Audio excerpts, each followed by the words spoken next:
Isang magandang araw po mga kabarangay. At siyempre po dahil panggabi tayo kaya pwede pa tayong gumawa ng isa pang content ngayon, July 23. At ang oras po ay alas 10 ng umaga. Mga kabarangay, ang content ko po, pero bago ang lahat, nais ko lamang pong linawin na ang aking mga content po ay hindi lamang nakapartikular sa isang grupo.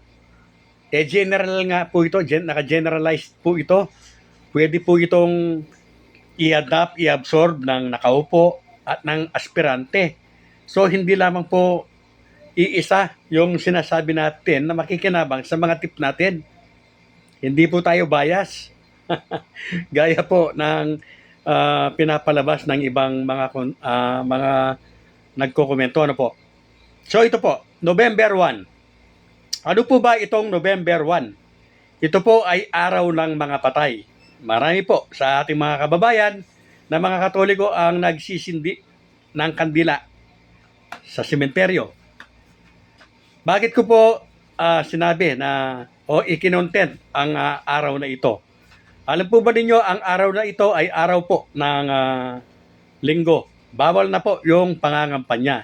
Yes po, bawal na po.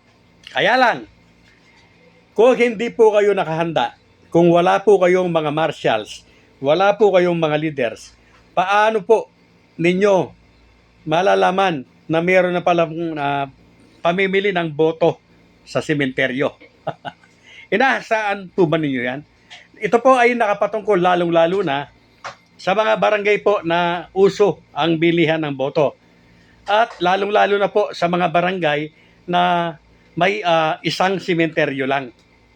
Hindi po kagaya dito sa amin dahil kami po ay nasa isang resettlement at nagmula po kami sa iba't ibang barangay na nabuo sa isang resettlement, ay medyo mahihirapan po or na ma-strategize nila ito dahil iwahiwalay po yung sementeryo na aming pupuntahan.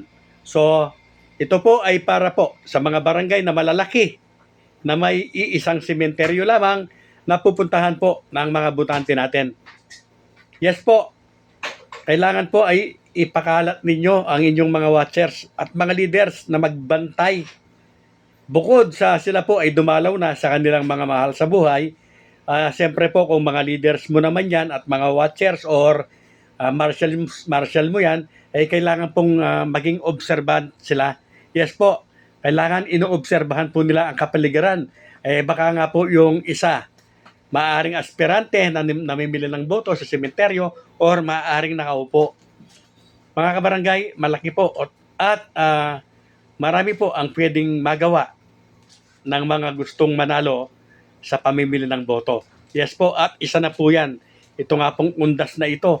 Pwede pong baka namimigay na sila ng mga magaganda at mamahaling kandila na libre sa mga butante at may sample ballot na. Alalahanin po ninyo na November 1, so November 1, kinabukasan po, November 2 na, halalan na po.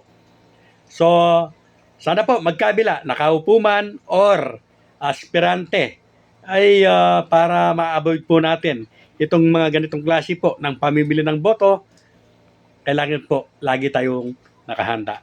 Real talks based on facts.